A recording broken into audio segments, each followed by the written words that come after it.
Hi friends, எல்லாருக்கும் வணக்கம். India vs Pakistan match வந்து ஸ்டார்ட் ஆயிடுச்சு. எடுத்த உடனே first ball wide, second ball Hardik Pandya போட்டார். ஒரு பிளேயர் வந்து அடித்தார், நம்ம பும்ரா வந்து கேட்சை பிடிச்சாரு அப்படின்னு சொல்லும்போது 0 ரன்ஸுக்கு வந்து ஒரு விக்கெட்டை எழுந்திருக்கிறாங்க Pakistan. At the same time second over Bumrah போடுறாரு, உடனே இன்னொரு விக்கெட்டு. ஸோ 2 விக்கெட்டில் பாகிஸ்தான் வந்து அடுத்தடுத்த விக்கெட்டுகளை எழுந்துக்கிட்டே இருக்கிறத பார்க்கும்போது உண்மையாகவே மனசு வலிக்குதுங்க. 1000 தான் இருந்தாலும் நமக்குள்ள எத்தனை பிரச்சனைகள் இருந்தாலுமே வந்து பாகிஸ்தான் அப்படிங்கிறது வந்து நம்மளுடைய பங்காளிகள் அப்படிங்கிறத யாராலும் தவிர்க்க முடியாது, மறுக்க முடியாது. அதே மாதிரி எத்தனையோ விஷயங்கள் இருந்தாலுமே கூட இது வந்து விளையாட்டு தான், விளையாட்டை தான் நம்ம பார்க்குறோம். ஸோ அதில் வந்து எந்த நாடுகளாக இருந்தாலும் சகோதரத்துவத்தோட அதை நம்ம பண்ணணும் அப்படின்றதுல நான் உடன்படுறேன். ஸோ இந்த இடத்துல நான் என்ன சொல்ல வரேன் அப்படின்னு கேட்டிங்கன்னா, இந்தியா vs பாகிஸ்தான் அப்படின்னு வரும்போது எப்பவுமே இந்தியா அப்படிங்கிற ஒரு டீம் வந்து பாகிஸ்தானை வந்து ரொம்பவே டாமினேட் பண்ணும்.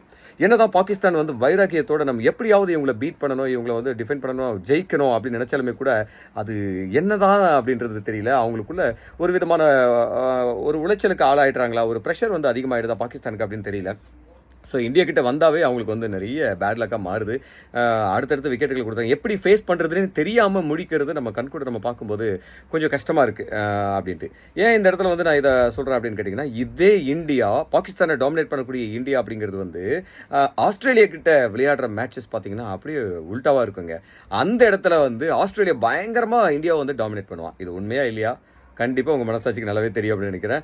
நீங்கள் ஆஸ்திரேலியா கூட இந்தியா விளையாடுற ஒவ்வொரு மேட்சும் நீங்கள் பார்த்தீங்கன்னா கண்டிப்பாக இந்தியா கிட்ட அந்த மரண பீதி இருக்கிறத வந்து நம்ம எவ்வளோ பெரிய ஜாம்பவான் இருக்கக்கூடிய 11ஸை கொண்டு போய் அங்கே விளையாடினாலுமே கூட ஆஸ்திரேலியா கிட்ட மட்டும் நமக்கு வந்து அந்த ஒரு மாதிரி பயங்கரமாக இருக்கும். அந்த இடத்துல நம்ம வந்து கான்ஃபிடென்ட்டே இல்லாத மாதிரி பயங்கர ப்ரெஷரோட நம்ம பிளேயர்ஸ் வந்து விளையாடுறத நம்ம பார்த்துருக்குறோம். ஸோ ஆஸ்திரேலியா கிட்ட அப்படி இருக்கிற இந்தியா பாகிஸ்தான் கிட்ட இப்படி இருக்குது அப்படிங்கிறது வந்து கொஞ்சம் முரண்பாடு எனக்கு இருக்குது.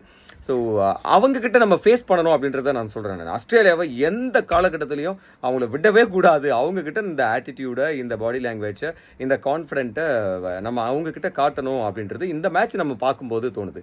இவங்க இருந்தாலும் பாகிஸ்தான் வந்து நம்மளுடைய பங்காளிகள். ஸோ இந்த இடத்துல வந்து நம்ம பெருசாக அப்படி இப்படின்னு அழட்டிக்கிறது வந்து எனக்கு கொஞ்சம் ஒரு இதுவாக இருக்குது. இந்த இடத்துல தோணுது எனக்கு, இங்கே காட்டுறோம்ல நம்ம, ஏன் ஆஸ்திரேலியா கிட்ட காட்ட மாட்டேங்கிறீங்க அப்படின்னு தோணுது.